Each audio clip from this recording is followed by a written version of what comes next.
At my granddaughter's wedding, I found my name missing from the family table. Not misspelled. Not misplaced. Gone. I stood there in my pale blue dress, holding the little escort card between my fingers, while the young woman at the reception desk smiled at me with the kind of polite panic people use when they know something is wrong but do not want to be the one to say it. "I'm sure it's just a seating adjustment," she whispered. I smiled back. At 71 years old, you learn how to smile when something inside you has gone very still. "I'm glad you're here. Follow my story until the end, and comment the city you're watching from so I can see how far this story reaches." That morning began with lace, peonies, and the kind of sunlight that makes an old house look younger than it is. Our family home sat on a quiet street in suburban Connecticut, with maple trees along the driveway and a stone walkway my husband, Arthur, had repaired 3 times before he passed. The wedding was being held partly at the church and partly at the house, because Lily had once told me, when she was 14, that she wanted to dance under the garden lights where her grandfather used to hang lanterns every summer. I remembered that. Of course I remembered. Grandmothers remember things no one else thinks are important. I had been awake since 5 that morning. My knees ached before my feet even touched the floor, but I moved carefully through the house anyway, checking the guest baskets, the framed family photos, the ivory napkins, the peonies in the foyer, the handwritten cards for the dessert table. My blood pressure medication sat beside the kitchen sink, forgotten until the last minute, because I was too busy making sure everyone else's day would be perfect. Lily was upstairs in the master suite, glowing in her white dress. "Oh, Grandma," she whispered when I adjusted the lace near her shoulder. "I'm so nervous." I touched her cheek softly. "That means it matters." She laughed, and for one moment the whole room felt warm. Then Olivia stepped in. My daughter-in-law looked beautiful, as she always did when there was an audience. Her champagne-colored dress fit perfectly, her hair swept into a low twist, her smile gentle enough to fool anyone who had never watched it turn sharp when no one else was looking. "Margaret," she said, glancing at my hands on Lily's veil, "the photographer needs clean shots. Maybe let the stylist handle the final adjustments." The room went quiet for half a breath. Lily turned toward me. "Grandma was just helping." "I know, sweetheart," Olivia said quickly, her voice soft. "I just don't want anything wrinkled." There it was. Not cruelty. Concern. That was how Olivia did things. She never shoved me aside. She simply made stepping aside sound reasonable. I lowered my hands and smiled. "Of course." Lily caught my eye, apologetic, but the photographer had already lifted the camera, and the moment passed. Downstairs, the house smelled of roses, coffee, and the faint lemon polish I had used on the dining table the night before. Cars crunched along the gravel driveway. Guests arrived with wrapped gifts and soft laughter, praising the flowers, the weather, the perfection of it all. "Olivia did such an amazing job," someone said near the staircase. "She thought of everything," another voice replied. I paused with one hand resting on the banister. For 6 months I had helped Lily choose colors, call vendors, compare catering menus, fold paper samples, and calculate whether the extra dessert station would fit the budget. I had written checks quietly because Lily cried once over how expensive everything had become. I had not wanted credit, but being erased is different from being humble. In the kitchen, I found a stack of invoices near the coffee station. The top page was from the florist. Peonies, garden roses, hydrangeas, paid in full. My name had been crossed out in black ink. Above it, written neatly in Olivia's handwriting, was Olivia Whitman, Family Coordinator. I stared at it for longer than I should have. A server brushed past me carrying champagne flutes. "Excuse me, ma'am." "Mom." Not grandmother of the bride.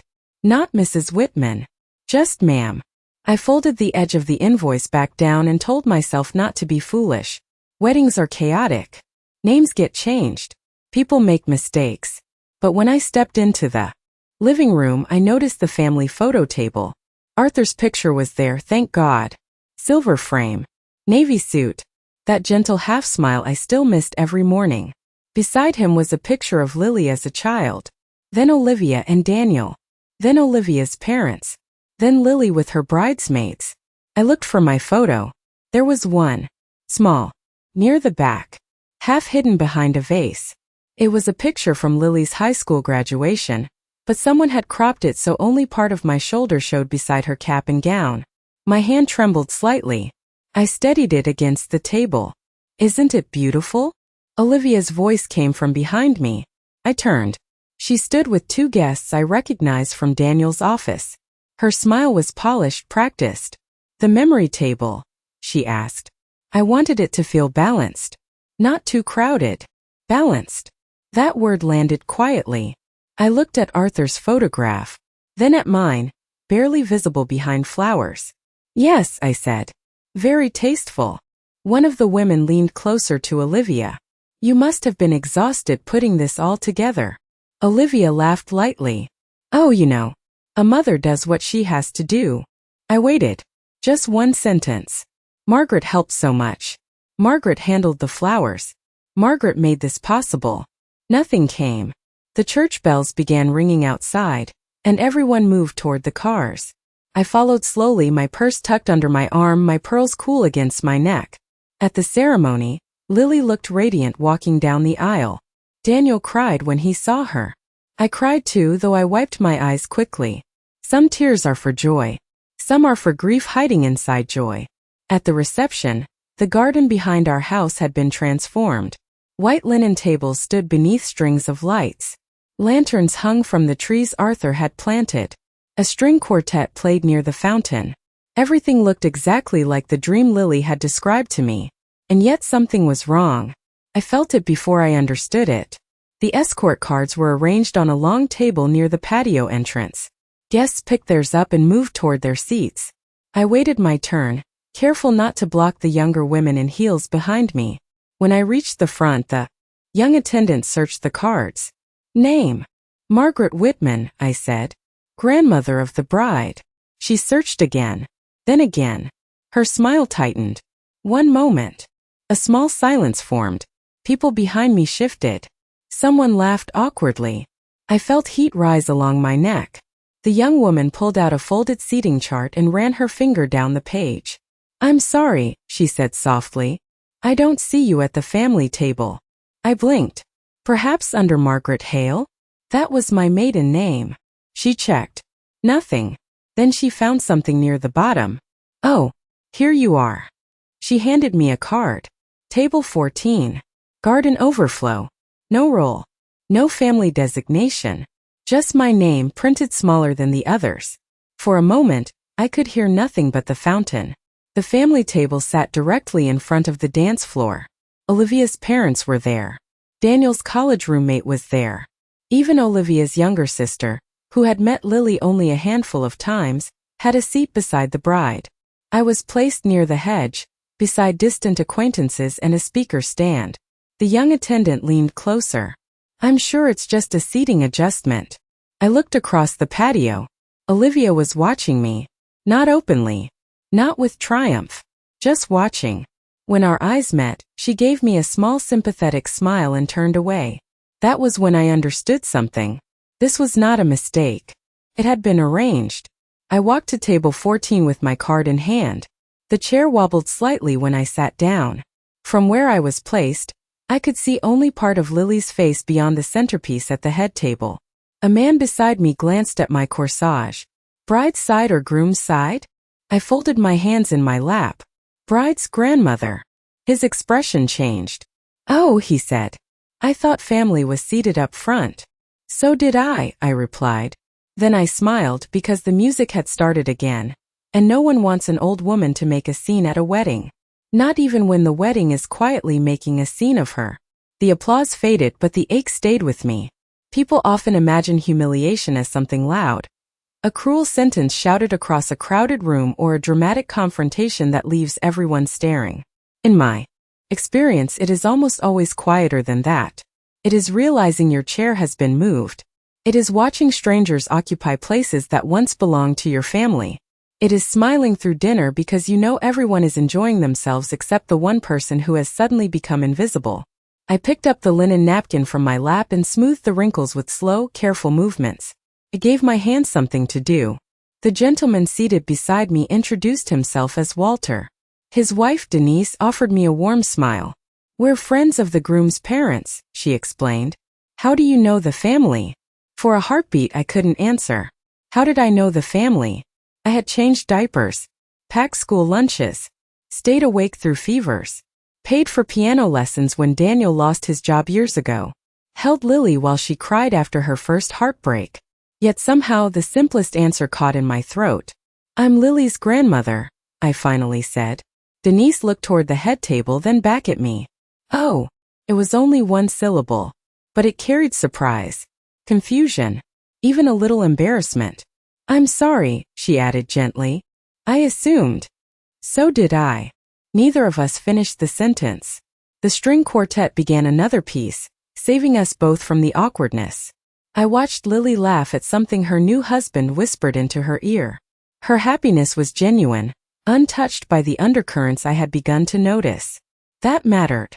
If I had learned anything during 71 years of living, it was this: children should never have to carry burdens that belong to the adults who claim to love them. I refused to let my disappointment become part of Lily's wedding memories. Not today. A waiter appeared carrying sparkling water. Mrs. Whitman. I nodded. The wedding planner asked that these be delivered to the family table first. He hesitated after saying it. His eyes drifted toward my table number, then back toward the front. I apologize. He looked genuinely uncomfortable. It wasn't my decision. I smiled kindly. I know. He seemed relieved that I hadn't blamed him. People working weddings witness more family secrets than most therapists. By the time dessert arrived, I had begun noticing something else. Olivia never stayed in one place for very long. She floated. 5 minutes with Daniel's coworkers. 3 minutes with Lily's college friends. A quick stop beside the florist. Another beside the photographer. Always smiling. Always visible. Always arriving just before someone important needed something. It was impressive. Almost too impressive. She wasn't simply hosting. She was managing perception. Every compliment somehow found its way back to her. Olivia thought of everything. Olivia handled the vendors. Olivia saved the budget. Olivia coordinated every detail. I listened quietly. Some of those things were true. Many were not. The seating chart had originally been drawn across my dining room table using colored pencils and coffee-stained notepads. Lily and I spent 3 Saturday afternoons moving tiny paper squares from one place to another until every divorced aunt, every feuding cousin, and every elderly guest could enjoy the evening without discomfort. I remembered Lily laughing when we accidentally seated 2 former business rivals together. "Grandma," she had said, "you just prevented World War III. We laughed until we cried. Now those afternoons existed only in my memory. No one else mentioned them. A burst of laughter interrupted my thoughts. Across the garden, Olivia had gathered a small circle around herself. One guest raised a champagne glass. To the woman who made this wedding happen. Everyone clinked glasses. Even Daniel. Even my son. I waited. Surely someone would add. And Margaret helped too. Nothing. Conversation simply moved on. A breeze carried the scent of roses across the patio. Arthur used to say roses always smelled strongest near sunset. He had loved gardening. Not because he cared about flowers. Because he liked giving people beautiful places to gather. My eyes wandered toward the old maple tree where he had once built Lily a swing. The swing was gone now. Only the branch remained. Funny how families can be like that. The visible things disappear first. The roots stay hidden. As evening settled over the garden, the photographer announced it was time for extended family portraits. Immediate family first. People rose from their chairs. Children ran across the lawn. Grandparents straightened jackets. Someone adjusted a boutonniere. I stood too. Instinct more than expectation. The photographer called names one after another. The bride and groom. Parents. Siblings. Olivia's parents. Aunts and uncles. I waited. The camera flashed. Another group. Another arrangement. I took one small step forward. Before I reached the lawn, Olivia appeared beside me. Her hand rested lightly against my forearm. Not enough to restrain me, just enough to redirect me. "Margaret," she said softly, her smile never leaving her face, "we're doing grandparents later. It'll move faster this way." "Oh, would you mind waiting near the fountain?" Of course. She squeezed my arm affectionately before returning to the photographer. Anyone watching would have thought she was being considerate. Only I knew she hadn't actually answered the question. There had been no grandparents standing near Lily. Not Daniel's. Not mine. Just another adjustment. Another delay. Another quiet way of placing me somewhere else. 20 minutes passed. Children grew restless. Guests wandered toward the dessert buffet. The photographer packed away one of his lenses. I remained beside the fountain. No one came for me. Finally, I approached a young assistant carrying camera batteries. I think there may have been a misunderstanding. She checked her clipboard. Her forehead creased. I'm sorry. She looked again. I don't have grandparents listed anymore. That single word settled heavily inside me. Not forgotten. Removed. She lowered her voice. There was a revised shot list this morning. I see. I can ask if. No. I thanked her before she could finish. She wasn't responsible. I walked slowly toward the edge of the garden where the lanterns had begun glowing against the darkening sky. The laughter sounded farther away now. Not because the music had become louder. Because something inside me had quietly stepped back. Across the lawn, Lily caught sight of me. She lifted her hand and smiled with the uncomplicated joy of a bride completely unaware that one small revision on a clipboard had erased her grandmother from the family portrait she would treasure for the rest of her life. I smiled back. Not because everything was all right. Because she deserved one day untouched by disappointment. But as I watched Olivia speaking quietly with the photographer before glancing in my direction once more, a question settled firmly into my mind. How many of today's little changes had really been accidents? And more importantly, when had they begun? The family photographs were taken without me. Not because anyone announced that I wasn't welcome. Not because someone said, "Don't include Grandma." It happened the way so many painful things happen inside families. Quietly. By the time I realized what had happened, everyone had already moved on. I remained beside the fountain until the photographer disappeared into the ballroom carrying his equipment. Guests drifted toward the dance floor, conversations blending with the soft music floating through the garden. No one came looking for me. Not even Daniel. For a moment, I wondered whether I had imagined the entire thing. Age has a peculiar way of making you question your own memory. You begin asking yourself whether people truly ignored you or whether they were simply busy. Arthur used to notice when I did that. "You always assume the best about people," he would tell me while reading the evening newspaper. "It's one of the reasons I fell in love with you." "And is it also one of my faults?" I once asked. He smiled over the top of his reading glasses. "Only when someone mistakes your kindness for blindness." Standing alone beneath the maple trees, I heard his words more clearly than I had in years. Perhaps he had seen something in me long before I ever recognized it myself. A server carrying a tray of coffee paused beside me. "Would you like one, ma'am?" "Thank you." The porcelain cup warmed my hands. I hadn't realized how cold they had become. The evening air carried a hint of autumn despite the late summer calendar. Tiny white lights wrapped around the trees Arthur had planted decades earlier, making the garden appear almost magical. It should have felt comforting. Instead, it reminded me how much work had gone into creating this evening. I remembered sitting with Lily at my kitchen table 6 months earlier. Color swatches, vendor catalogs, guest lists, budget spreadsheets. She had looked exhausted. "I don't know how people afford weddings anymore." I laughed. "They don't. Families do." She reached across the table and squeezed my hand. "I couldn't do this without you, Grandma." She had meant every word. I still believed that, which was why none of tonight made sense. A familiar voice interrupted my thoughts. "Margaret." I turned. Rebecca Collins stood a few feet away holding her husband's arm. Rebecca and I had volunteered together at the library for almost 15 years before she retired to Florida. "I nearly didn't recognize you," she said warmly before embracing me. "You look wonderful." "So do you." She glanced toward the reception. "Lily is absolutely beautiful. My granddaughter has always been beautiful." Rebecca smiled. "Arthur would be so proud." At the mention of his name, my chest tightened gently. "He would." There was a brief silence. Then Rebecca frowned.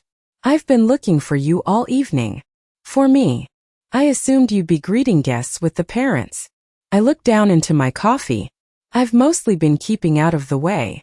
Her expression changed. Not dramatically. Just enough. I thought perhaps you were helping behind the scenes. I was. Oh. The same surprised little word I had heard earlier from Denise. Rebecca lowered her voice. I hope you don't mind me asking. I probably won't. Weren't you involved in planning the wedding? I hesitated. Part of me wanted to dismiss the question. Another part was suddenly very tired of pretending. I helped where I could. Rebecca looked toward the ballroom. That's interesting. Why? I overheard someone thanking Olivia for paying for everything. I said nothing. Rebecca continued carefully. I assumed that wasn't entirely accurate. It wasn't. She studied my face. You don't have to explain. I appreciated that. People often think kindness means asking more questions. Sometimes kindness is knowing when not to. She squeezed my hand before returning to her husband. I'm very happy I saw you tonight. So am I. As they walked away, I noticed Rebecca glance once toward the head table, then back toward me. She had noticed. Not everything, but enough. Enough to realize something felt wrong. That mattered more than I expected. Because loneliness grows louder when you begin believing no one else can see what you see.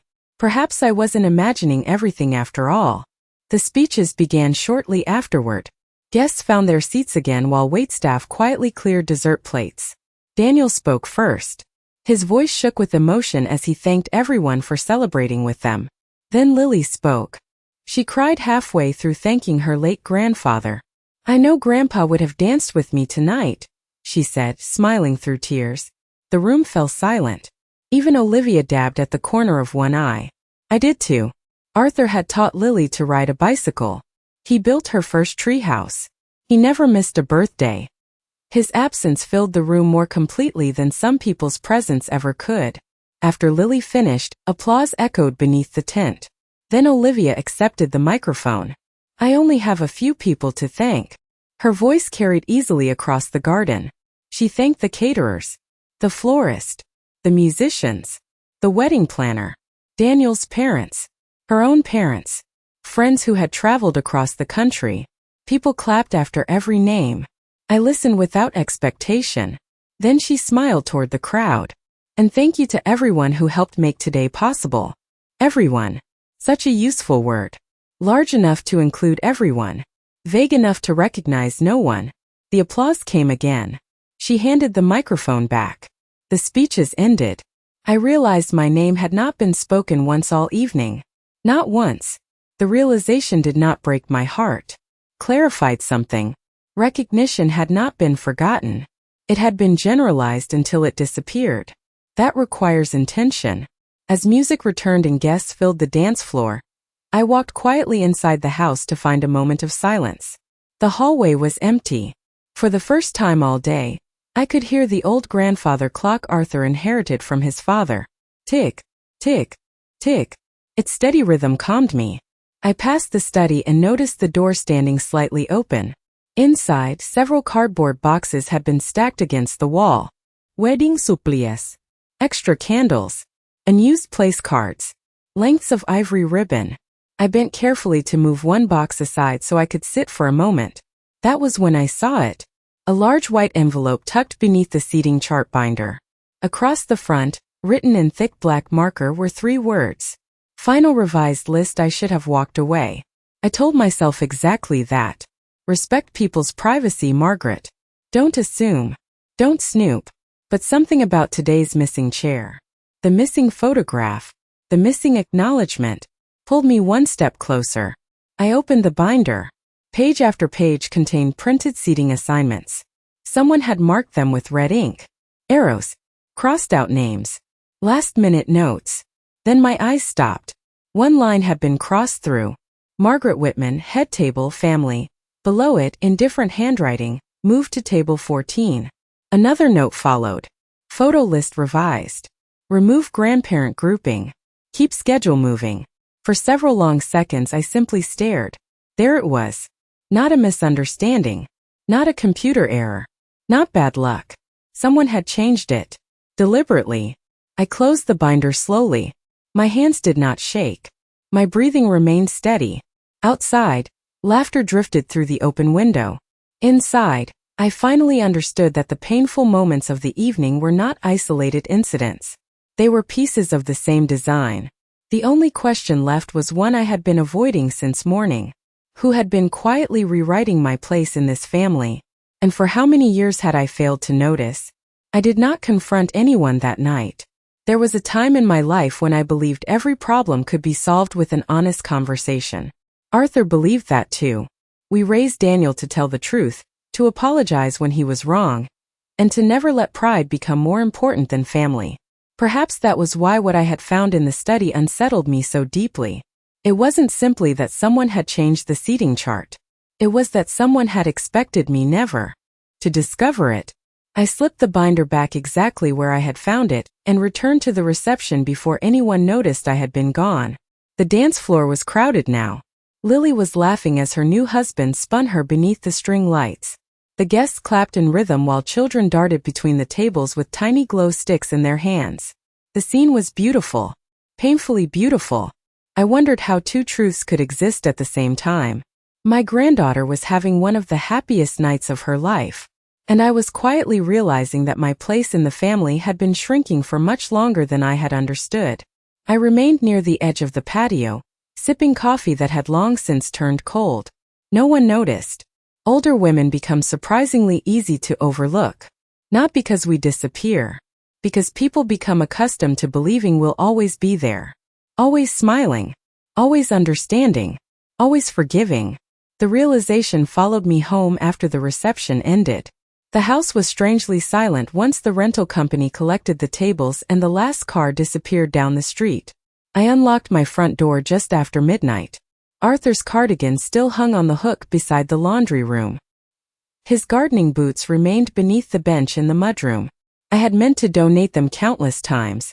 Instead, every spring I polished the leather and placed them back exactly where he had left them. Some people call that refusing to move on. I call it remembering. I changed into my cotton nightgown, washed away my makeup, and stood for a long time looking at myself in the bathroom mirror. The woman staring back at me looked tired. Not old. Not defeated. Simply tired.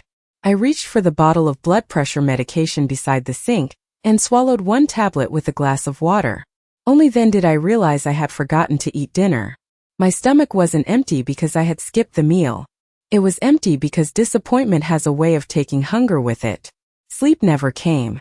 Instead, I wandered quietly through the house, turning off lamps one by one until only the light above the kitchen stove remained. The kitchen had always been the heart of our family. Arthur used to joke that everyone eventually found their way there. Birthday cakes had cooled on these countertops. Science fair projects had covered this table. Christmas cookies had been baked here every December for almost 40 years. I opened one of the cabinets and found an old photo album. The cover was worn at the corners. Inside were photographs no one had bothered to digitize. Real photographs. The kind that curled slightly with age. The first page showed Daniel at 6 years old, sitting on Arthur's shoulders during the 4th of July parade. I smiled despite myself. Arthur had insisted Daniel could see better from up there. Daniel had spent the entire parade waving at strangers as though he were running for mayor. The next pages held school concerts, camping trips, family picnics, ordinary days that had become precious simply because they could never happen again. Then I noticed something. In nearly every photograph after Daniel married Olivia, I was standing farther away. Not absent. Just farther. First I dismissed it. Perhaps I had been the one holding the camera more often. But another album told a similar story. Then another. Family gatherings gradually shifted. Olivia stood beside Daniel. Naturally. There was nothing unusual about that. But somehow I was no longer beside either of them. Sometimes I stood near the grandchildren. Sometimes by the dessert table. Sometimes almost outside the frame. No single photograph looked strange. Together they formed a pattern. I remembered one Thanksgiving about 5 years earlier. Olivia had insisted on rearranging the dining room. The children should sit together, she had said cheerfully. It'll make serving easier. No one objected. Then she moved Daniel beside her father, Lily beside her cousins, the younger adults near the kitchen. Without quite understanding how it happened, I found myself seated at the far end of the table beside two distant relatives I had met only once before. Arthur caught my eye. He smiled gently. Later that evening, while washing dishes, he quietly asked, "Did you enjoy your seat?" I laughed. "It doesn't matter where I sit." He dried another plate. Before answering, "It matters more than you think." At the time I assumed he was simply trying to make me feel appreciated. Now I wondered whether he had noticed the pattern long before I had. Another memory surfaced. Lily's 16th birthday. Olivia had hired a photographer. Just before the family portrait, she clapped her hands together. "Let's put Grandma on the end so she can step out first if she gets tired." Everyone agreed immediately. It sounded thoughtful, practical, kind. I had thanked her. Looking back, I realized I had been moved to the edge of every picture taken that afternoon. The edge. Always the edge. I closed the photo album and rested both hands upon it. How many times had I mistaken convenience for consideration? How many little adjustments had I accepted because they sounded reasonable? I thought of Arthur again. About a year before cancer took him, we had been planting tulips in the backyard. Without looking up from the flower bed, he had suddenly said, "If anything ever changes after I'm gone." I interrupted him immediately. "Don't talk like that." He smiled sadly. "Promise me something anyway." I nodded. "Pay attention to the small things." I laughed. "You sound mysterious." "No." He pressed another bulb into the soil. "I sound old." He looked at me then. "The people who love you rarely hurt you all at once." His voice had been calm. "They do it one small decision at a time until it begins to feel normal." I remembered kissing his forehead. I thought grief had made him philosophical. Now, sitting alone in the kitchen before sunrise, I wondered whether he had been trying to tell me something I had never been ready to hear. The first rays of morning crept through the window above the sink. Dust floated lazily in the pale light. Outside, birds greeted another ordinary day. Inside, nothing felt ordinary anymore. I reopened the wedding program lying beside the photo album. Beautiful paper. Elegant lettering. Every detail had been carefully chosen. I turned to the acknowledgments page. There were dozens of names. The planner. The florist. The musicians. The rental company. The calligrapher. Even the bakery that had supplied the late night pastries. My eyes reached the bottom of the page. I read every line twice. Then a third time. My name wasn't there. Not once. The omission itself wasn't what hurt. It was the realization that it fit perfectly with everything else. The photographs. The seating. The speeches. The revised shot list. Individually, each could be explained away. Together, they told a story I could no longer ignore. For the first time since Arthur died, I allowed myself to ask a question I had spent years avoiding. Had I really become less important to my family? Or had someone quietly been teaching them to see me that way? The hardest part about doubting your own family isn't the loneliness. It's wondering whether you've become unfair. By Tuesday afternoon, I had nearly convinced myself that I was reading too much into the wedding. People make mistakes. Photographers change schedules. Seating charts get revised. Acknowledgements are forgotten. Perhaps all those little moments had simply collided on one very emotional day. I wanted to believe that. I needed to believe that. It was easier than imagining that someone had quietly rewritten my place in my own family. The rain began just after lunch. Soft at first, then steady enough to blur the view through the kitchen window. I wrapped a cardigan around my shoulders and made myself a cup of chamomile tea. The house felt larger after the wedding, as though every room had stretched slightly now that the excitement had disappeared. The silence reminded me of the week after Arthur's funeral. Everyone had filled the house with casseroles, flowers, and promises.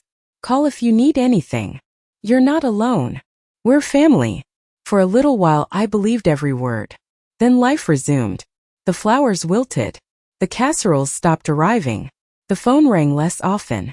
Grief has a way of revealing who stays after everyone else goes home. The doorbell interrupted my thoughts.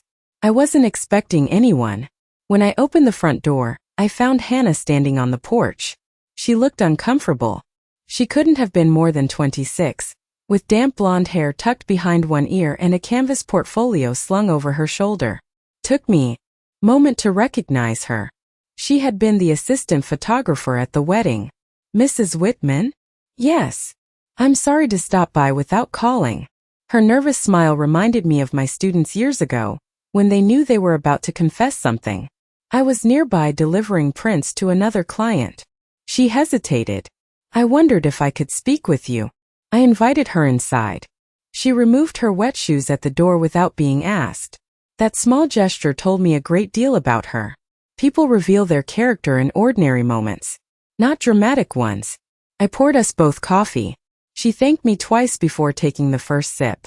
For nearly a minute, neither of us spoke. Finally, she reached into her portfolio and removed a small envelope. I wasn't sure whether I should bring these. My heartbeat slowed. Not faster. Slower. Because somehow I already knew these photographs mattered. They're previews, she explained. Just unedited proofs. I opened the envelope carefully. The first few photographs were beautiful. Lily walking down the aisle. Daniel wiping away tears. Children chasing bubbles across the lawn. Arthur's memorial chair decorated with white roses. Then I stopped turning pages. There I was, standing beside Lily before the ceremony, adjusting her veil. Both of us smiling. The expression on her face was pure affection. I swallowed hard.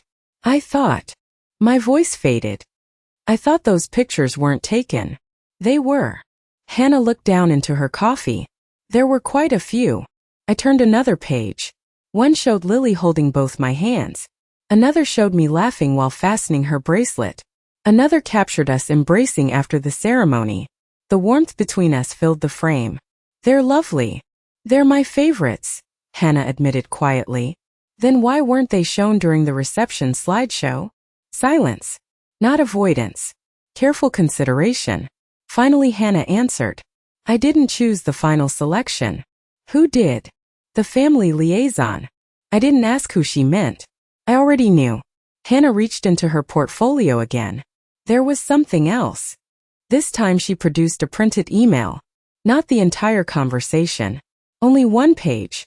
Enough to explain why she had come. Across the top was the photography company's logo. Below it, a list of revision requests sent 2 days before the wedding. Remove duplicate preparation photos. Limit grandmother close-ups. Prioritize mother of the bride presence during family sequences. Update final slideshow accordingly. My eyes remained fixed on one line. Limit grandmother close-ups. No explanation. No reason. Simply an instruction. I wasn't supposed to print that, Hannah said softly. I know. I kept thinking about you. She looked genuinely troubled. My grandmother raised me. Her voice caught slightly. I couldn't stop imagining how she'd feel if someone. She didn't finish. She didn't need to. I folded the page carefully and placed it back inside the envelope. Thank you. I almost didn't come. I'm glad you did. She looked relieved. So, I'm not imagining it. No. Her answer came immediately. I don't think you are. Neither of us spoke for several moments. Rain tapped gently against the kitchen windows. The old clock in the hallway marked each passing second. Eventually I asked the question that had been forming since the wedding. Did anyone else notice? Hannah smiled sadly. Photographers notice everything. She hesitated. We're trained to. She looked toward the envelope. Sometimes the hardest part of our job isn't taking pictures. What is it? Watching people disappear from them. The sentence settled quietly between us. Not dramatic. Just painfully true. Before leaving, Hannah stood near the front door. I don't know what happened in your family. Neither do I. But I do know one thing. I waited. When someone asks for fewer photographs of one particular person. She paused. It's almost never about photography. After she left, I remained by the window watching her car disappear down the wet street. I wasn't smiling. I wasn't crying. For the first time since the wedding, I felt something steadier than grief. Clarity. Someone outside the family had seen it too. Not all of it, but enough. Enough that she had driven across town on a rainy Tuesday carrying photographs she wasn't required to deliver. Enough that she had risked an uncomfortable conversation with a woman she barely knew. I carried the envelope into Arthur's old study. His oak desk still faced the backyard. His reading lamp still stood exactly where he had left it.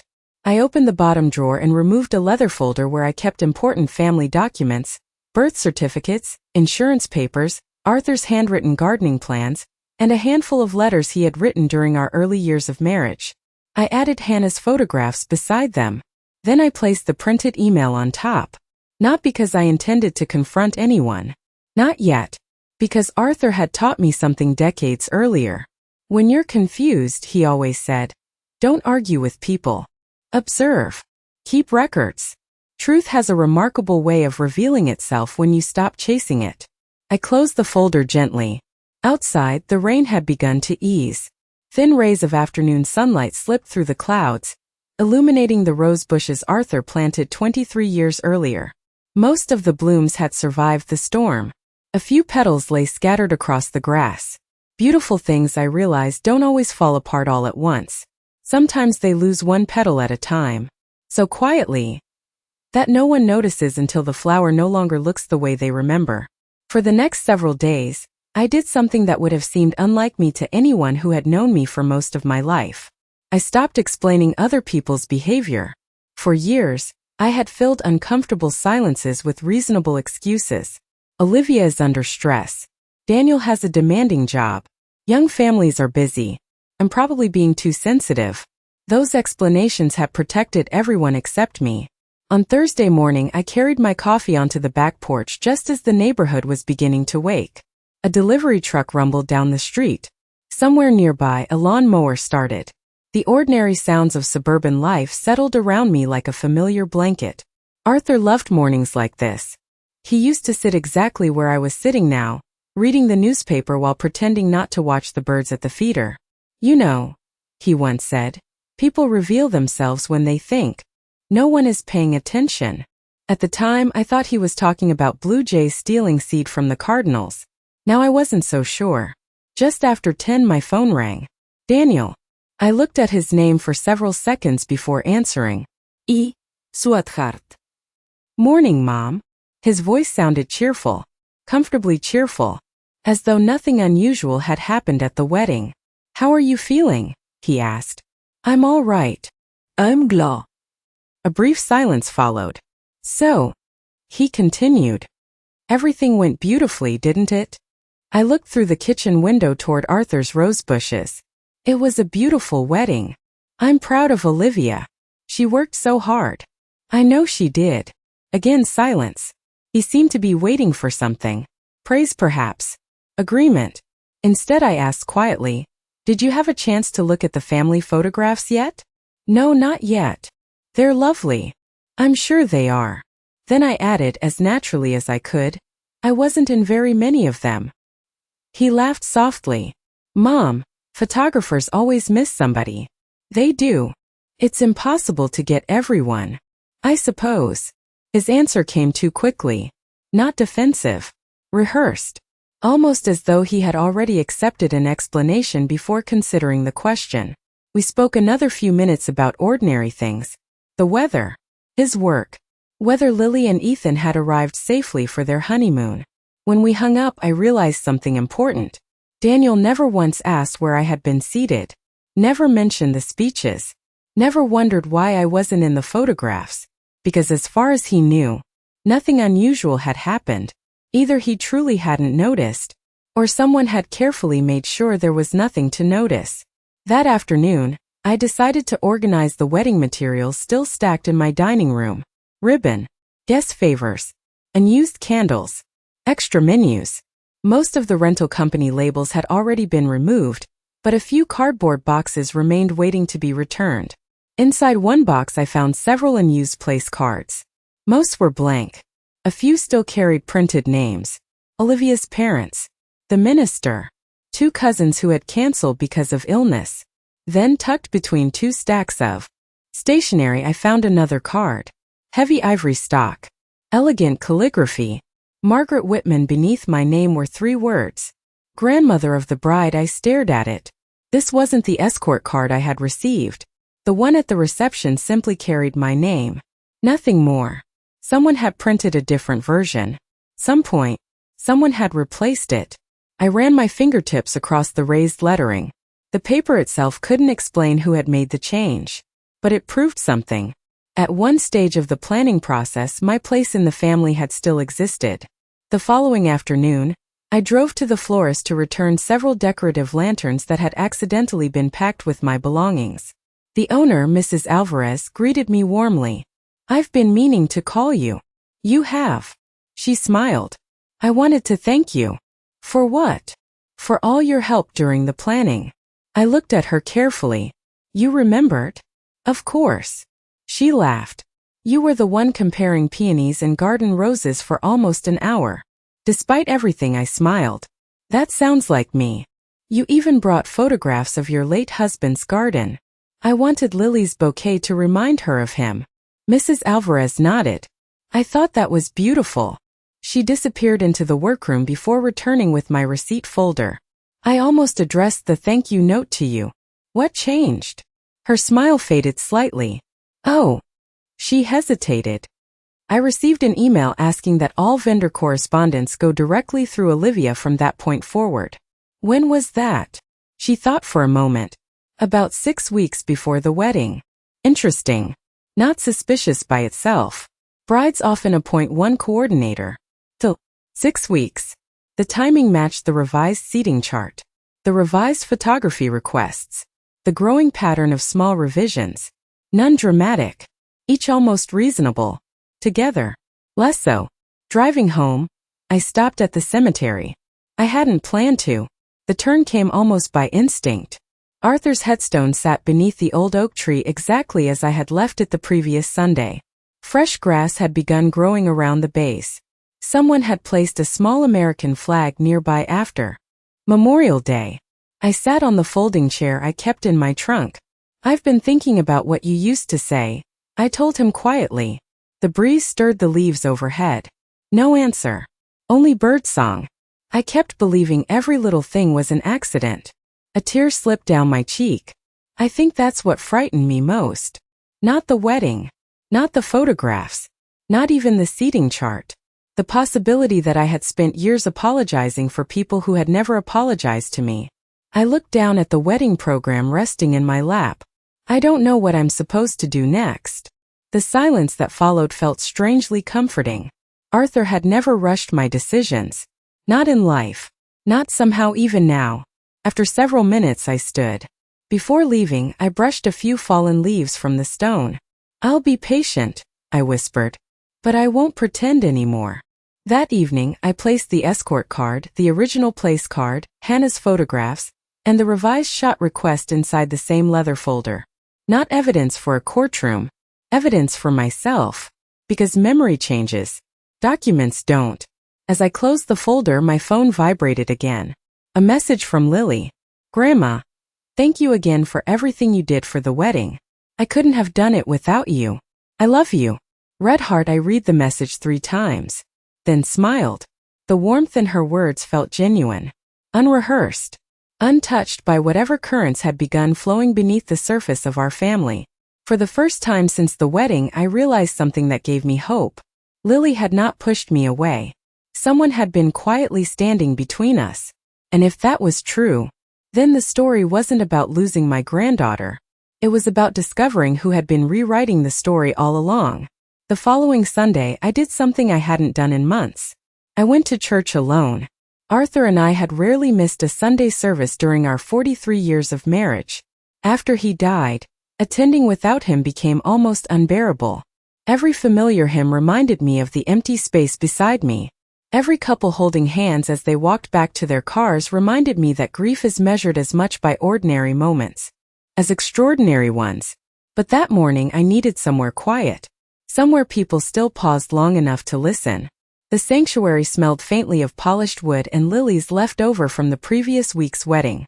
Sunlight filtered through stained glass windows, scattering patches of blue and amber across the pews.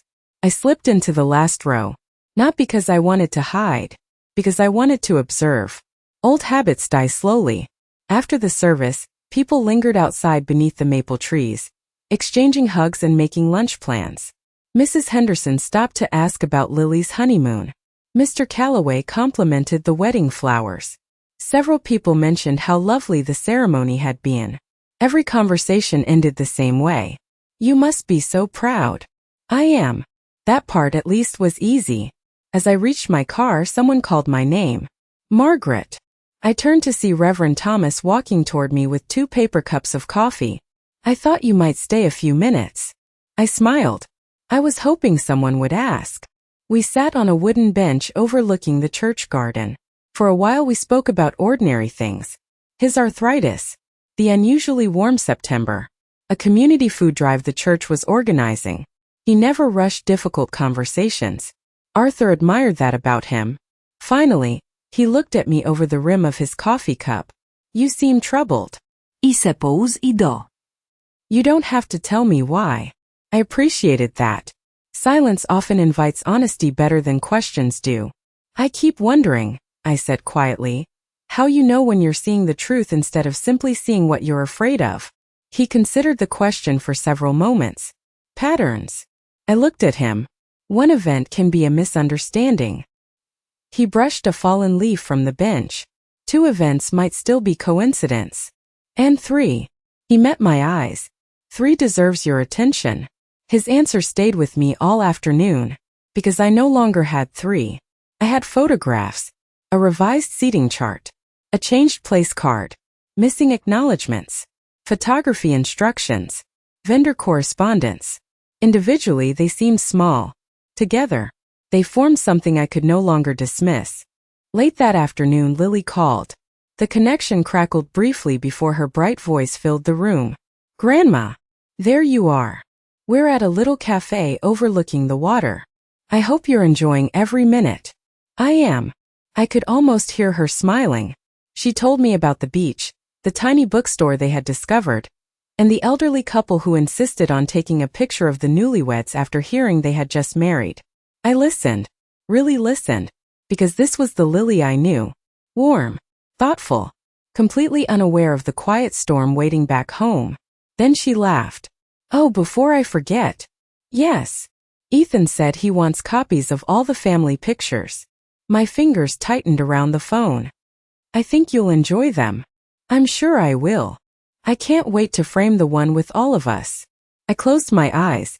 What family picture, sweetheart? The big one after the ceremony. There was a pause. You know. Another pause. The one with everyone. My heart beat once. Slowly. Lily. I kept my voice as gentle as I could. I wasn't in that photograph. Silence. Not uncomfortable. Confused. What? I wasn't called. She laughed softly. No, Grandma.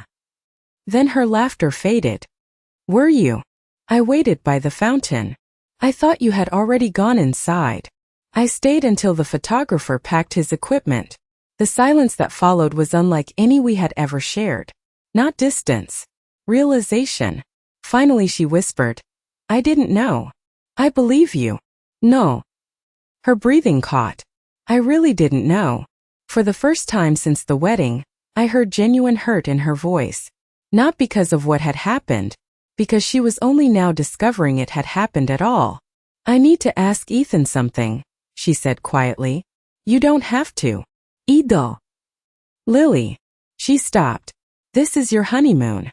But, go enjoy your husband. Another long pause. I love you, Grandma. I know. I'll call you when we get home. I'll be here. After hanging up, I remained in my chair for a long time. I believed her.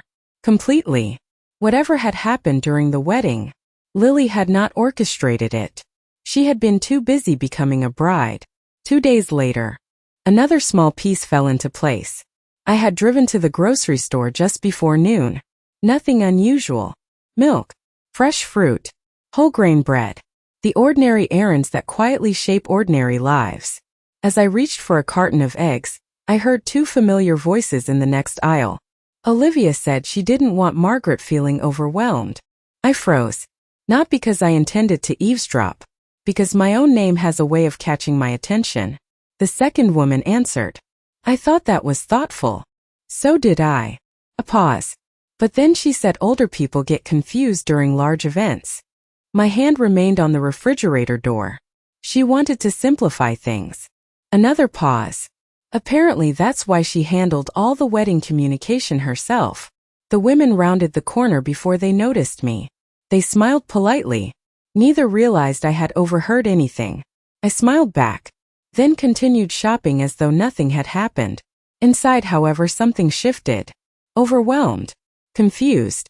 Those words sounded painfully familiar. I had heard variations of them before. When Olivia insisted on handling the vendor calls. When she suggested I let younger people carry the heavy decisions. When she quietly answered questions that had been directed at me. None of it had sounded insulting. Each individual moment had sounded helpful. Only now did I begin to understand the pattern. If enough people are gently told that someone is becoming forgetful, eventually they begin treating that person as though it is true. Not out of cruelty. Out of misplaced concern. I drove home beneath a gray afternoon sky. The grocery bag sat untouched in the passenger seat, while I remained in the driveway with the engine off. Arthur had once told me that reputations are built very slowly. So are doubts.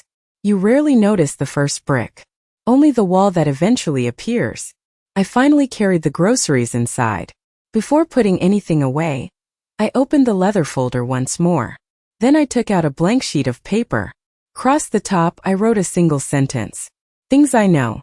Not things I fear. Not things I suspect. Things I know. One by one I began writing. Every confirmed fact. Every document. Every conversation. Every quiet omission. By the time I reached the bottom of the page, one truth had become impossible to ignore. Someone hadn't been trying to remove me from one wedding. Someone had been patiently reshaping how other people saw me. And the most frightening part was this. Seemed to be working. After making my list, I didn't look at it again for 2 days. I left it inside the leather folder in Arthur's old desk, resisting the temptation to add conclusions before I had enough facts. It was a habit I had learned during my years as a school librarian. Children often believed the first story they heard. Adults weren't very different. The following Wednesday, my book club met at the public library. It had been gathering once a month for nearly 18 years. We rarely talked only about books. Somewhere between the coffee, homemade cookies, and discussion questions, conversations drifted toward grandchildren, aching knees, retirement, and the strange ways families changed over time. That afternoon we were discussing To Kill a Mockingbird. Halfway through the meeting, Helen set her reading glasses on the table and smiled at me. Margaret, I almost called you before the wedding. You should have. I didn't want to bother you. Bother me with what? She looked genuinely puzzled. I heard you were stepping back from all the planning because it had become too stressful. The room suddenly felt very quiet. I was. Helen nodded. Olivia mentioned it at the bridal shower. Another woman, Patricia, looked up from her notebook. I heard something similar. You did. Patricia shrugged. She said you insisted on helping, but everyone thought it would be easier if she handled the complicated details. Neither woman sounded malicious. They sounded sympathetic. Toward me. Toward Olivia. Toward everyone involved. Exactly the way a carefully crafted story is supposed to sound. I forced a small smile. I'm afraid there must have been some misunderstanding. Helen frowned. Oh. She looked embarrassed. I thought. So did I. No one spoke for several seconds. The conversation returned to Harper Lee's novel, but I barely heard another word. I kept thinking about one sentence. It had become too stressful. I had never said that. Not once. Driving home, I stopped at a traffic light outside the bakery where Lily and I used to buy cinnamon rolls after church. The memory came back with remarkable clarity. She couldn't have been more than 9. She had looked at the biggest cinnamon roll in the display case and whispered, Grandma. Yes. Do you think Grandpa would notice if we bought 2? I laughed. He'd probably ask why we didn't buy 3. Arthur always believed good things were meant to be shared. That memory hurt unexpectedly. Not because Arthur was gone, because I suddenly realized how naturally Lily had once included me in every happy moment of her life. Something had changed. Not in Lily. In the space between us. That evening my phone rang again. This time the caller ID showed Olivia. For a moment I considered letting it go to voicemail. Instead I answered, "Hello, Olivia. Margaret." Her voice sounded warm. Almost unusually warm. "I hope I'm not interrupting dinner." "Not at all. I just wanted to check on you." "That's kind of you. We've all been so busy since the wedding." "I imagine you have." A comfortable silence settled between us. Or perhaps it only sounded comfortable. "I've been thinking," she said at last, "about the wedding." "So have I. I'm worried you might have felt left out." There it was. Not an apology. A test. I chose my words carefully. "It was a busy day." "It certainly was." She laughed softly. "I hope you understand that we were all trying to protect you from unnecessary stress." Protect me. The same word Helen had unknowingly repeated. I wasn't aware I needed protecting. "Oh, Margaret." Her tone remained patient. "You've had such a difficult few years since Arthur passed." "I have. And sometimes." She hesitated just long enough to sound compassionate. "Sometimes we don't notice when we're taking on more than we should." I stood at the kitchen window looking toward Arthur's rose garden. I don't remember asking anyone to take responsibilities away from me. "No, sweetheart." She actually called me sweetheart. But families have to make difficult decisions sometimes. Families. Not she. Families. It spread responsibility so thinly that no one person appeared accountable. I remained silent. People often reveal more when someone else refuses to fill the silence. "Sure enough," Olivia continued. "I hope you know everything we did was out of love. Everything. Not one decision. Everything." "I appreciate your concern," I answered calmly. "And I appreciate everything you've done for Lily." "I'm glad." "I'd hate for there to be misunderstandings." "So would I." Another pause. Then she changed the subject completely. She asked about my roses. Mentioned the weather. Said she hoped we could all have dinner together after Lily returned from her honeymoon. When the call ended, I didn't feel reassured. I felt confirmed. Because throughout the entire conversation, Olivia never once asked what had actually happened from my perspective. She spoke only about intentions. Never about actions. The next morning, I opened the leather folder again. Beneath my list of confirmed facts, I added another page. Not evidence. Language. I began writing down the phrases that kept appearing. "We were protecting you. You were overwhelmed. It was too stressful. We thought it would be easier. We were trying to help." Each sentence sounded caring. None of them contained an insult. Yet everyone quietly suggested the same thing. That I was no longer capable. I stared at the page for a long time. Arthur had spent 38 years building an engineering company. One evening years ago, he explained something to Daniel over dinner. You don't change a bridge by knocking it down. You weaken one support at a time until nobody notices it's becoming unstable. At the time they had been discussing bridge design. Now I understood the lesson differently. No one had tried to destroy my place in the family overnight. They had weakened it one small assumption at a time. One changed photograph. One revised seating chart. One helpful explanation. One compassionate excuse. Until people stopped asking me directly. Because they believed someone else could answer for me. That afternoon Lily called. She and Ethan had returned home. Her voice sounded different, quieter. "Grandma. Welcome home. I need to ask you something." "Of course." I looked through the wedding gallery. My heart slowed. "I couldn't find the pictures with you." "No." I asked Olivia where they were. I waited. What did she say? Lily hesitated. "She said you became tired and asked not to be photographed very much." The words hung in the silence between us. I closed my eyes. For the first time. I wasn't surprised. "I never said that," I answered gently. "I know." Her voice broke. "I know now." Neither of us spoke. Outside, a breeze stirred the wind chimes Arthur had hung years earlier. Their soft music drifted through the open kitchen window. Finally Lily whispered, "Grandma." "Yes. I think someone has been telling me a story." I looked toward the leather folder resting on Arthur's desk. "No, sweetheart." I answered quietly. "I think someone has been telling all of us one." I didn't call Olivia back. I didn't confront Daniel. And I certainly didn't tell Lily everything I had begun to suspect. There is a strange kind of discipline that comes with age. When you're young, you believe every truth must be spoken immediately. When you've lived long enough, you learn that timing can determine whether the truth heals or simply creates another wound. For the next week, I focused on ordinary things. I watered Arthur's roses. I attended my Wednesday volunteer shift at the library. I balanced my checkbook at the kitchen table where Arthur and I had once planned vacations we could barely afford. Life continued. It always does. But underneath those ordinary routines, something inside me had changed. I had stopped asking whether I was imagining things. Now I was asking something entirely different. How long had this been happening? On Friday afternoon, Daniel called. Mom. Hello, sweetheart. I was thinking. He hesitated. We'd love to have you over for dinner Sunday. I smiled faintly. It had been almost 6 weeks since anyone had invited me without needing a favor first. I'd like that. Olivia's making roast chicken. I'm looking forward to seeing everyone. His voice relaxed. Great. 6 o'clock. I'll be there. After we hung up, I stood quietly in the kitchen.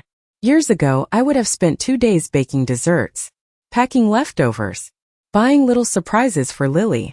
This time I simply wrote dinner. 6 p.m. on my calendar. Nothing more. Not because I loved them less. Because I was beginning to understand that love and overgiving were not the same thing. Sunday arrived warm and clear. Daniel's house looked exactly as I remembered. The flower beds were neatly trimmed. Children's bicycles rested beside the garage. The American flag Arthur had once given Daniel still hung beside the front porch. Some things endure longer than people realize. Olivia opened the door. Margaret. She embraced me lightly. We're so happy you came. Her smile was flawless. Almost practiced. Thank you for inviting me. Inside, the house smelled of rosemary, roasted vegetables and fresh bread. Lily and Ethan had stopped by after unpacking from their honeymoon. Seeing Lily walk toward me with tears in her eyes nearly undid me. She hugged me tightly. Longer than usual. I'm so glad you're here. So am I. She whispered softly enough that only I could hear. I'm sorry. I gently rubbed her back. Not tonight. She nodded. She understood. Dinner wasn't the place. Not with everyone gathered around the same table. As we sat down, I noticed something immediately. My place had already been set. At the end of the table. Not isolated. Not hidden. Simply different. Daniel sat at one end. Olivia at the other. Lily and Ethan beside Daniel. Olivia's parents beside her. I was between Ethan and little Emma, my youngest granddaughter. Emma grinned the moment I sat down. Grandma Margaret. She reached across the table. I made you something. She handed me a folded piece of construction paper decorated with glitter. Inside was a drawing. Stick figures holding hands beneath a giant yellow sun. That's you. She pointed proudly. And that's Grandpa Arthur in heaven. My throat tightened. It's beautiful. She smiled. I put you next to him. Children have a remarkable ability to place people exactly where they belong. No politics. No manipulation. Only love. I carefully tucked the drawing beside my plate. I'll treasure this. Dinner moved comfortably. Daniel spoke about work. Ethan described their honeymoon. Emma told an elaborate story involving a squirrel, 2 ducks, and an ice cream cone. Everyone laughed. Even Olivia. Watching her, I found myself wondering something I had never considered before. Did she believe her own version of events? Or had the story become so familiar that she no longer remembered where it had begun?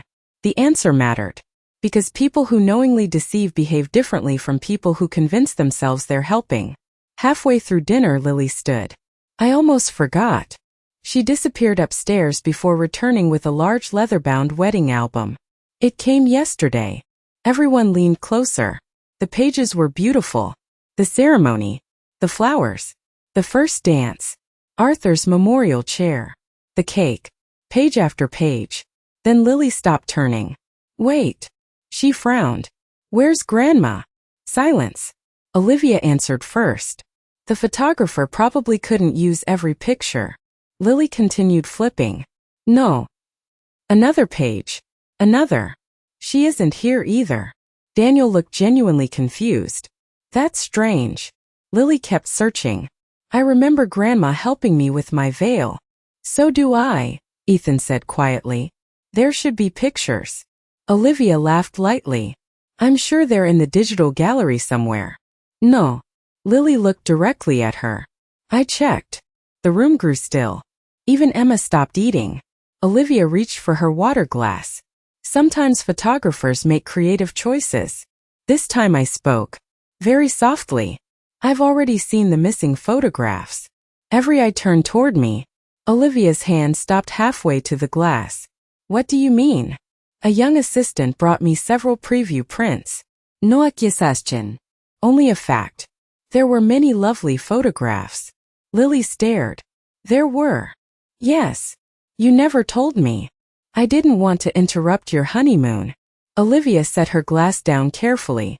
I'm sure there was some misunderstanding with the photography company. Perhaps. Again, only one word. No argument. No raised voice. No anger. Because I wasn't interested in winning an argument.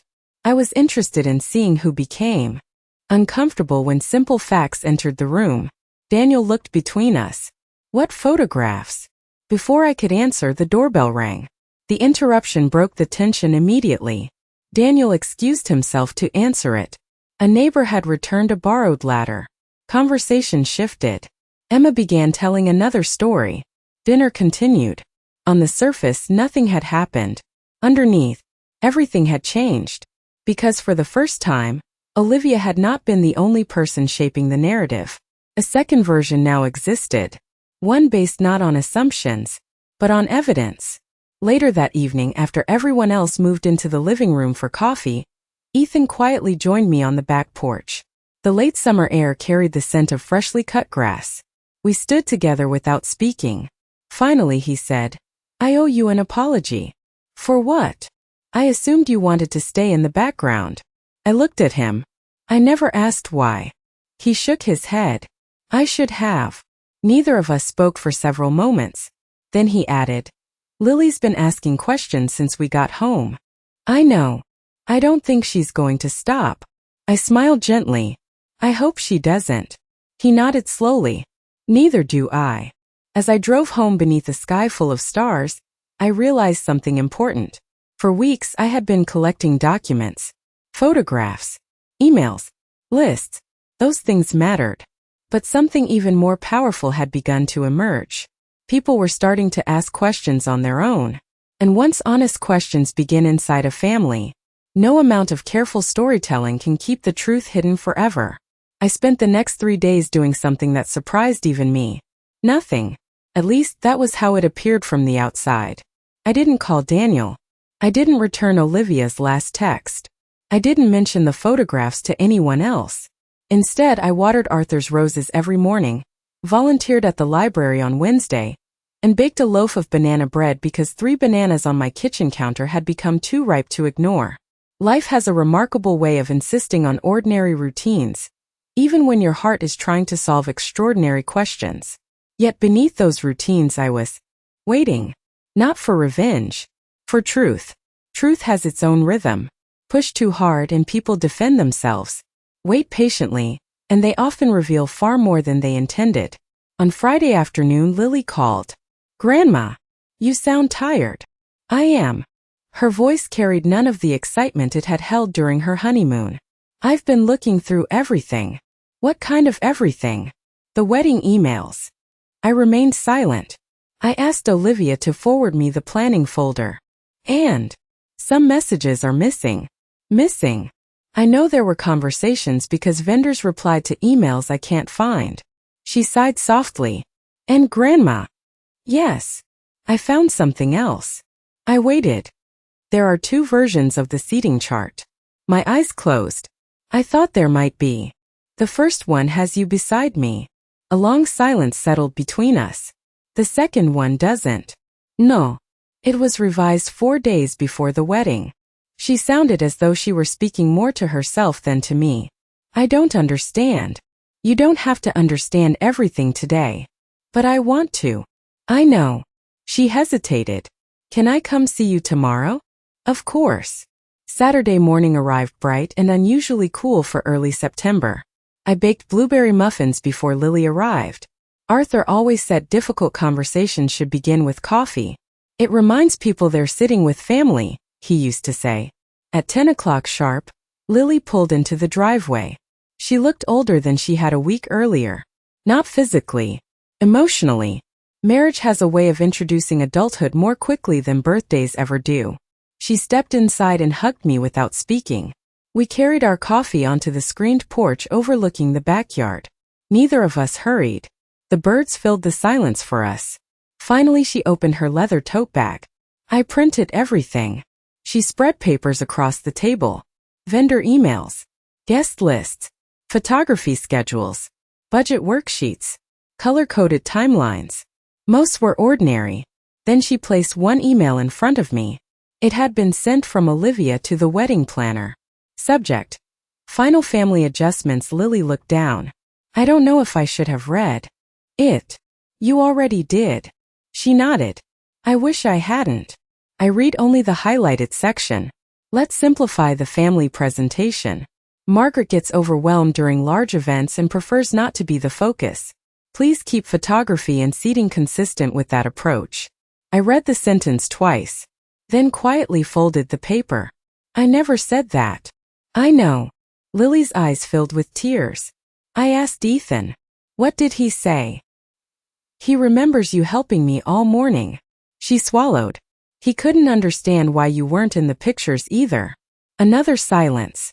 This one heavier. Not because of anger. Because innocence had just been replaced by understanding. I feel terrible. I reached across the table and covered her hand with mine. No. But if I had been paying attention, you were becoming a bride. I should have noticed. You trusted your family. She looked at me. Was that wrong? The question broke my heart. No. I answered without hesitation. Trust is never the wrong choice. I smiled sadly. Misusing someone's trust is. Lily stared toward Arthur's old workshop. You know what bothers me most? What? It wasn't one big lie. No. It was hundreds of little ones. I nodded. That's why they were so difficult to see. She looked back at the papers. I keep remembering things. So do I. Mom always answered questions for you. I said nothing. And whenever you volunteered to help. She stopped. She'd somehow make it sound like she was helping you instead. Neither of us spoke.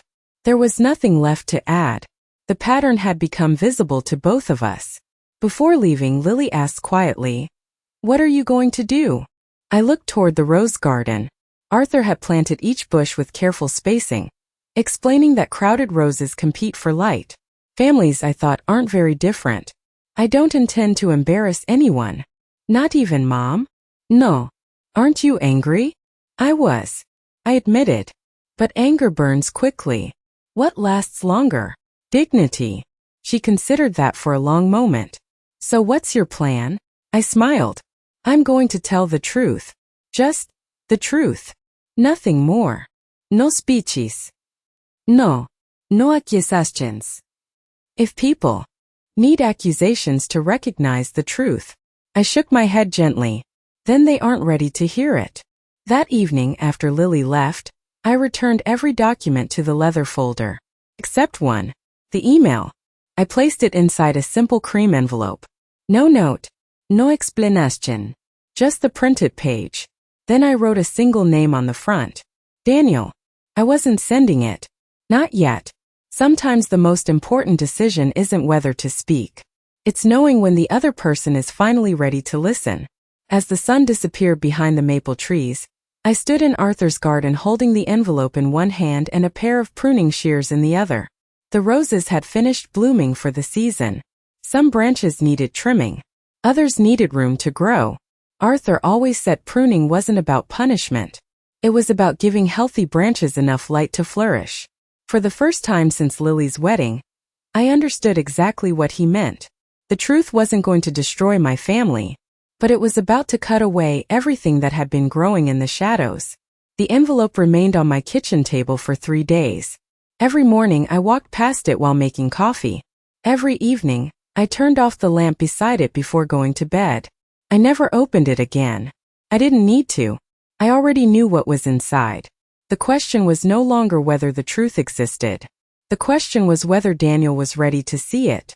On Monday afternoon, he answered that question himself. My phone rang just after 2. Mom. His voice sounded unusually quiet. I was wondering if you were home. I am. Could I stop by? Of course. I'll be there in 20 minutes. When I opened the front door, I immediately noticed something different. Daniel wasn't carrying his usual confidence. His shoulders sagged slightly. His tie had been loosened before he even left the office.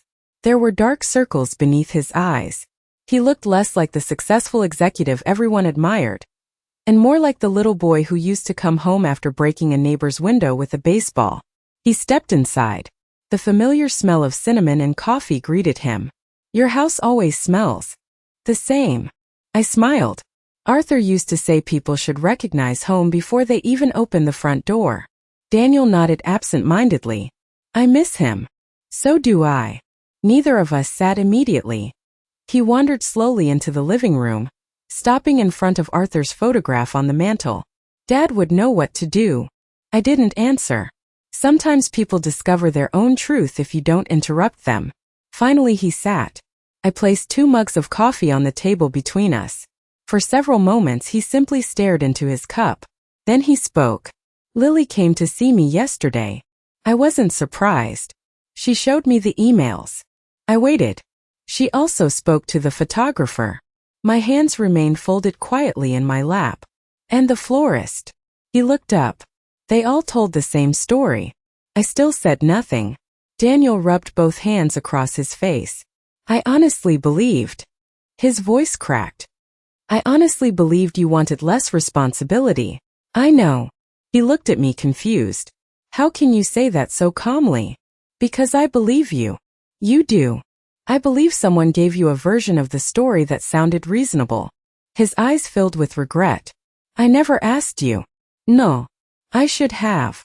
Yes. The word wasn't spoken with anger. Only honesty. Daniel looked around the room.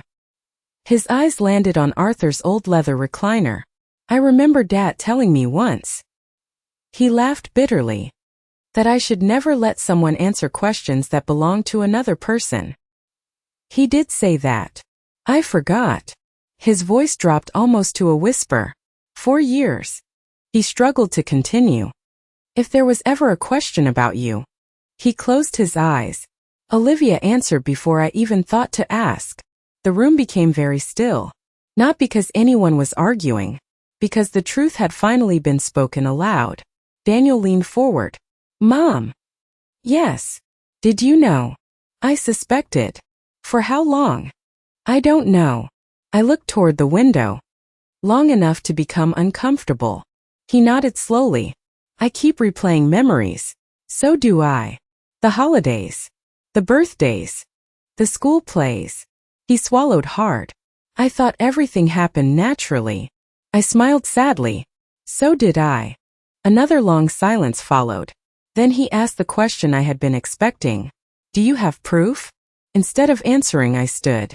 I walked into Arthur's study and returned carrying the leather folder. I placed it gently on the coffee table. Nothing dramatic. No flerist. No acquiescen. Everything inside is something I know. Daniel opened it carefully. The first photograph. The revised seating chart. The original place card. The photographer's printed instructions. The vendor correspondence. Finally, the email.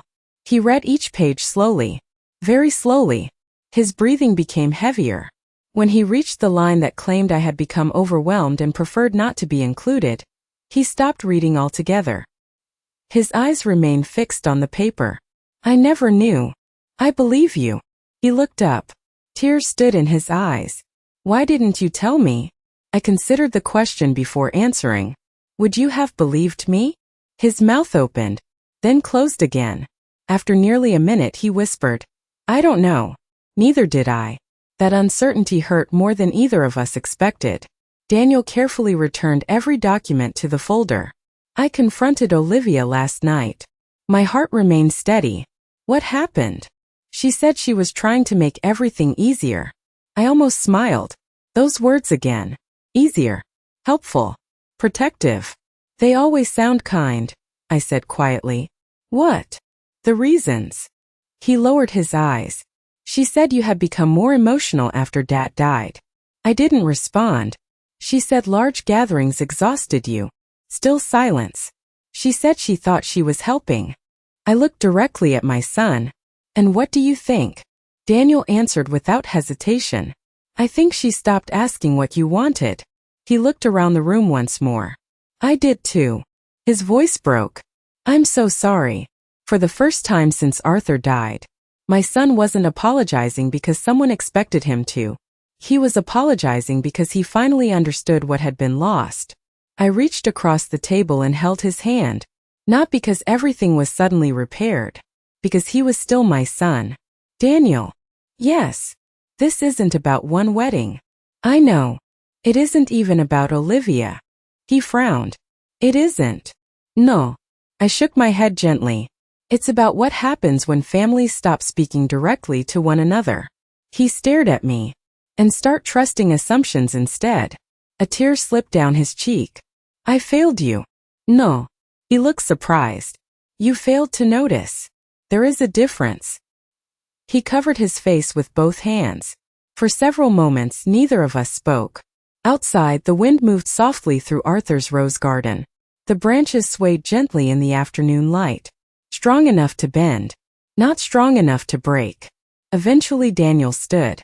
What are you going to do? I looked toward the leather folder. Then toward Arthur's photograph. The same thing I've been doing. What's that? I'll tell the truth. And if people don't believe you? I smiled. They don't have to. He frowned. I don't understand. The truth doesn't become less true because someone refuses to look at it. Daniel nodded slowly. For the first time in weeks, I saw something returning to his face. Not certainty. Humility. As he reached the front door, he turned back. Mom. Yes. I'm going to start asking you directly. A warm smile touched my face. I've been waiting a long time to hear that. After he drove away, I stood alone on the porch watching the autumn leaves drift quietly across the lawn. Justice, I realized, rarely arrives with raised voices. Sometimes, it begins with a son asking his mother a question no one had allowed her to answer for years. Nearly 4 months passed before our family gathered again. Thanksgiving arrived wrapped in cold November air, bare maple branches, and the familiar smell of wood smoke drifting through the neighborhood. Every year since Daniel was 10 years old, our family had celebrated Thanksgiving together. Even after Arthur passed away, we had tried to keep the tradition alive. This year, however, felt different long before anyone arrived. Not because of the menu. Not because of the weather. Because the silence between people had changed. Silence can hide lies. Or it can make room for truth. Daniel called 2 weeks before Thanksgiving. Mom, he said quietly, I'd like to host dinner. All right. But, he hesitated. I'd like your help. The words settled gently into my heart. Not because I needed to cook another turkey. Because he had asked me. Not assumed. Not decided for me. Asked. What would you like me to bring? I replied. He laughed softly. The stuffing. Your father's recipe? There was never any other recipe. For the first time in months we laughed together. It sounded unfamiliar. But genuine. On Thanksgiving morning, I prepared the stuffing exactly the way Arthur had taught me 38 years earlier. I diced celery into small, even pieces. Chopped fresh sage from the little herb garden outside my kitchen window. Melted butter slowly instead of rushing it. Arthur believed good food deserved patience. Perhaps families did too. Before leaving, I opened the drawer beside the refrigerator and took out Emma's drawing. The one with Grandpa Arthur in heaven. The one where she had placed me beside him. I smiled and slipped it carefully into my purse. When I arrived at Daniel's house, Lily opened the door before I reached the porch. She hugged me tightly. Not hurriedly. Not politely. The kind of hug that says words have already been spoken elsewhere. You look beautiful, Grandma. So do you. Behind her, Ethan carried the turkey from the kitchen while little Emma chased her older brother through the hallway wearing paper turkey feathers taped to the back of her sweater. Children, thankfully, continue living in the present. Inside the dining room, I stopped walking. The table had already been set. Not extravagantly, just warmly. Cream-colored linens. Simple candles. Arthur's old carving knife resting beside the turkey platter. Then I noticed my place. Not at the end. Not near the kitchen. Not tucked beside distant guests. Beside Daniel. Exactly where Arthur used to insist I sit. Daniel saw me looking. I thought. He swallowed. I thought this was where you belonged. I met his eyes. Thank you. No one applauded. No one announced anything. The chair spoke loudly enough. Dinner unfolded slowly. Conversation wandered from football to Lily's honeymoon to Emma's school play. Ordinary conversation. The kind I had missed far more than I realized. Halfway through the meal, Olivia quietly set down her fork. I'd like to say something. The room became still. She looked different. Not defeated. Simply tired. Months of carrying a carefully constructed story had left visible traces. She turned toward me. I owe you an apology. No one interrupted. I convinced myself I was helping. Her voice remained steady, though her hands trembled slightly beneath the table. I thought if I managed everything. She searched for the right words. People would stop worrying. She looked down. And somewhere along the way, another pause. I stopped asking what you actually wanted. No excuses followed. No mention of stress.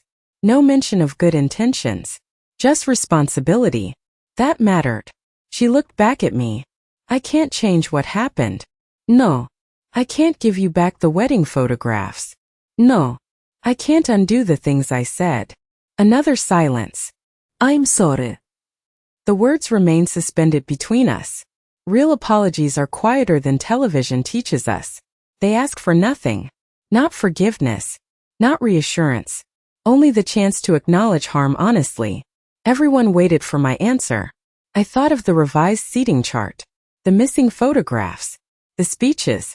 The email. Arthur's empty chair. Lily's tears. Daniel's regret. Months of quiet observation. Then I answered. I accept your apology. Olivia closed her eyes briefly. But, I continued gently. Acceptance isn't the same as forgetting. She nodded. I understand.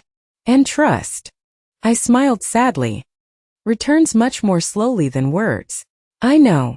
For the first time since Arthur died, I believe she truly did. The conversation ended there. No dramatic reconciliation. No tears across the table. No perfect ending. Only honesty. Sometimes honesty is enough for one day. After dinner, Emma tugged on my sleeve. Grandma. Yes, sweetheart. We're taking a new family picture. She held up a little instant camera. Daddy says everyone has to be in it. Everyone. Such a simple word. This time it included me. We gathered in front of the fireplace. Emma insisted on arranging everyone herself. No, Grandpa Arthur goes here. She placed his framed photograph on the mantel behind us. Grandma Margaret stands beside Daddy. She pointed. Lily next to Grandma. Then she stepped back proudly. There. No one argued. The timer beeped. For one brief second no one spoke. The camera clicked. The photograph slid slowly from the front of the little camera. Emma waved it excitedly until the image appeared. She smiled. Now it looks right. I looked down at the photograph. Not because my position mattered more than anyone else's. Because no one had quietly moved me. No one had edited me away. No one had decided my place for me. Weeks later, I framed that picture and placed it on the mantel in my living room. Beside Arthur's photograph. Not because our family had become perfect. It hadn't. Relationships had changed. Some conversations remained difficult. Trust was still rebuilding. Certain wounds still ached on quiet evenings. But something essential had returned. My voice. People no longer spoke for me. If someone wanted to know what I thought, they asked me. Directly. That small change transformed more than any dramatic confrontation ever could. On the first snowfall of December, I stood by my kitchen window watching white flakes settle across Arthur's rose garden. Winter had stripped the bushes bare. To someone passing by, they might have looked lifeless. Arthur would have smiled at that thought. They're not dead, he always said. They're simply gathering strength where no one can see. I finally understood what he meant. Families are much the same. Some seasons expose what is broken. Others quietly teach us what deserves to remain. I still miss Arthur every single day. I always will. Grief never completely leaves. It simply learns to walk beside hope. And if these past months taught me anything, it is this. Growing older does not mean becoming invisible. It means learning that dignity is not something other people give you. It is something you protect. Quietly. Patiently. One honest conversation at a time.